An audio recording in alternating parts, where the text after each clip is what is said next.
तो डायवल एच जो होता है तो लिखते हैं डायवल एच।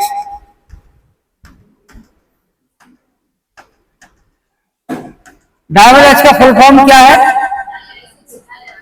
इसका नाम है die isobutyl aluminium. Die isobutyl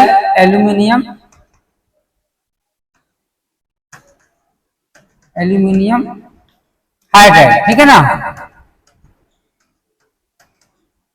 डायवल का फुल फॉर्म। और डायवल होता कैसे? ऐसे होता है, इसको हम ऐसे बनाते हैं, जी आपका एल्यूमिनियम है, दिस इज द एल्यूमिनियम, और एक आपका हाइड्रोजन लगा होगा। तो सही से बनाते हैं कैसे?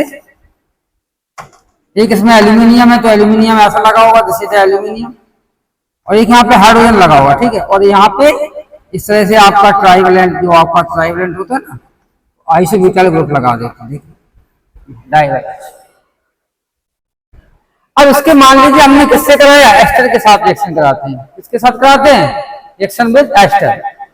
तो एस्टर के साथ जब रिएक्शन कराएंगे तो एस्टर में मान लीजिए हमने ये लिया RCO और OET, ठीक है।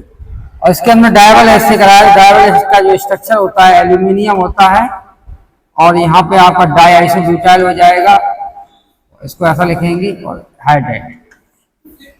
तो यहाँ पे जो लोन पेयर होते हैं, ester lone pair, they are making the bond with aluminium atom. तो जैसे ही बॉन्ड बनाएंगे तो हमारा ये आपका देखिए एस्टर आपका इट इज कन्वर्टिंग इनटू ऐसा बन जाएगा, और यहाँ पे क्या हो जाएगा? ये आपका एल्यूमिनियम हो जाएगा, और एल्यूमिनियम से ये आपका हाइड्रोजन लगा है, और यहाँ पे क्या लगेगा?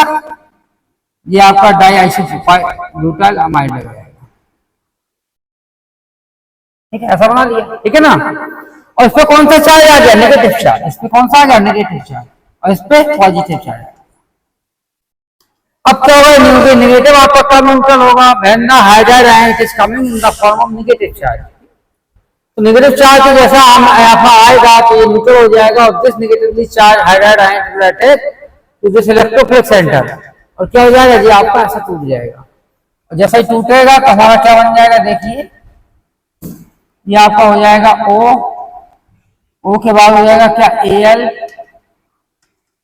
Al की क्या बात हो जाएगा? ये हो जाएगा, और ये हो जाएगा, ठीक है। और यहाँ पे क्या हो जाएगा? दिस इज OET हो जाएगा, और यहाँ पे क्या हो जाएगा? जैसे हाइड्रोजन एटम हो जाएगा, ठीक है। न्यूट्रल हो गया, Al क्या हो गया? न्यूट्रल हो गया। अब इसका हमने किससे कराया? अब यहाँ पे क्या होगा?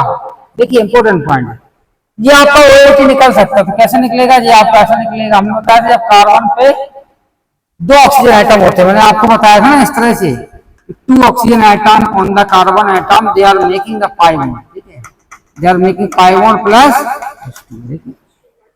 2H group at the same carbon atom, it is formation of water molecule and ketone or aldehyde, ठीक है। ऐसा हो सकता है। तो similar situation here, two atom, this is the oxygen atom, so one it is coming out in the form of negative charge, oxide ion, or whatever the negative charge is coming on this oxygen atom, they are making the pi bond with this carbon atom, positively charged carbon atom। तो जब carbon के साथ positively charge carbon atom के साथ बनाएंगे, pi bond बनाएंगे, तो यहाँ पर जैसे हाइड्रोजन हो गया, ये आपका एल्डिहाइड में कन्वर्ट हो गया, प्लस क्या आ गया?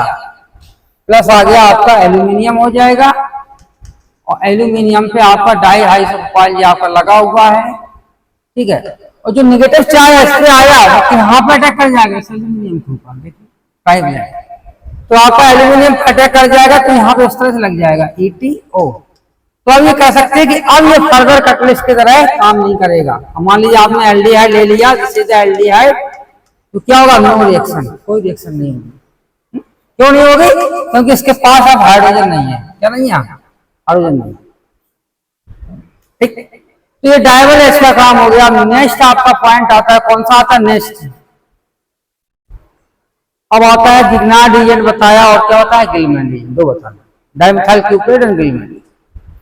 तो देखिए गिग्नार्ड रीजन की तरफ चलते हैं। पहला आता कौन सा?